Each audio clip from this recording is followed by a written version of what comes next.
Fellow Kenyans, brothers and sisters, we have all come to the profound realization that our country is on sale. Shockingly, the buyer is also the seller. Kenya yetu inauzwa, na cha kushangaza muuzaji ndiye mnunuzi. In the year 2013, a group of powerful individuals sat in a room and made a plan to be the wealthiest men in the world, to the disenfranchisement of many Kenyans. They hatched a grand scheme that would earn them an empire only similar to the Russian oligarchs. It was simple. Steal as much as you can, make Kenya poor as much as you can, then bring back the money that has been stolen and buy everything that is valuable in Kenya, then dominate the people as their landlords.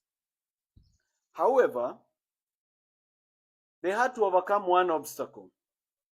Kenya had just received a new constitution, which required every shilling of revenue, including money borrowed, to be deposited in the consolidated fund. From there, it would be allocated by Parliament to the recurrent and development expenditure, withdrawals of which would be made with the approval of the Controller of Budget, and the Auditor General would audit it. These individuals decided to cheat the law. They tasked the Honorable Kimani Ichung'wah, then the Chairman of Budget, to table and pass an amendment to the Public Finance Management Act, which will allow them to open government accounts abroad and to even spend abroad.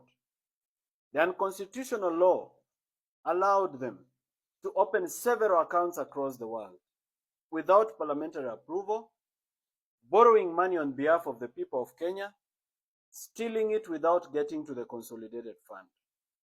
A very convenient escape from the Controller of Budget and the Auditor General's audit.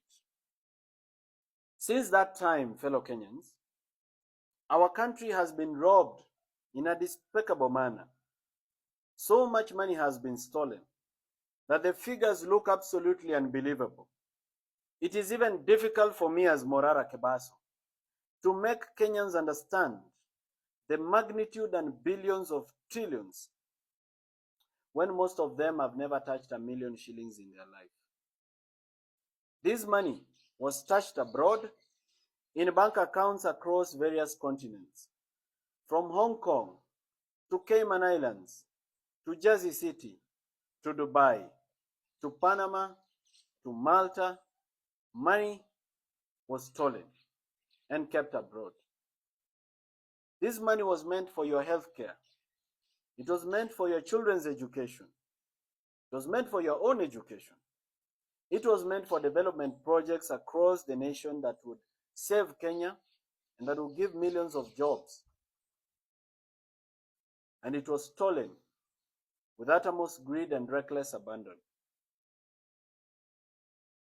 Our country has been deliberately made poor. Why? It is because they want to make it cheap for the buyer.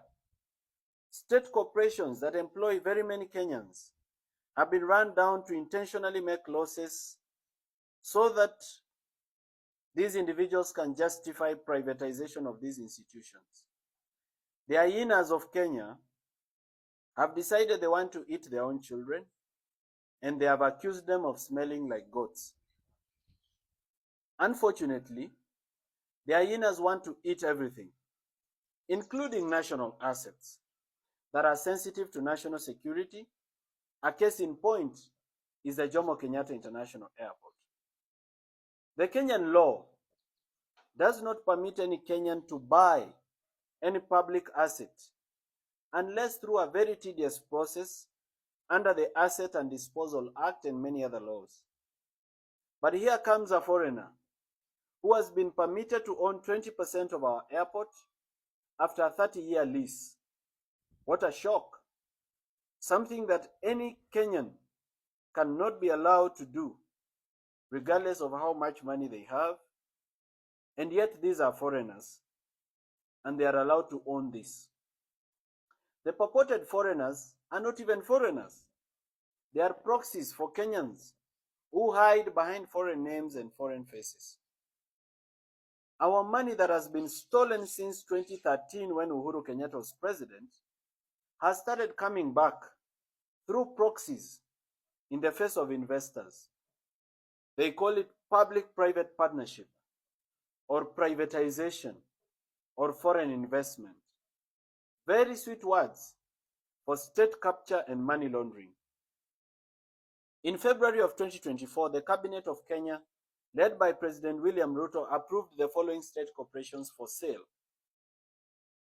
The first one was the National Bank of Kenya, where the government of Kenya owns 22% and NSSF owns 48%.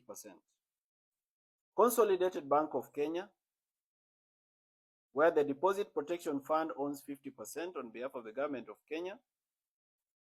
Development Bank of Kenya, where ICDC owns 89% on behalf of the government of Kenya.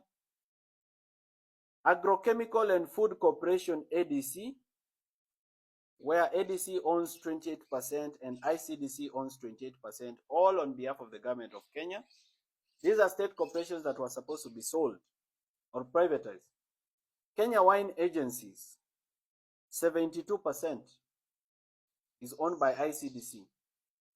East African Portland Cement, where houses were demolished recently, NSSF owns 27% and government of Kenya owns 25%. All this is the government of Kenya ownership.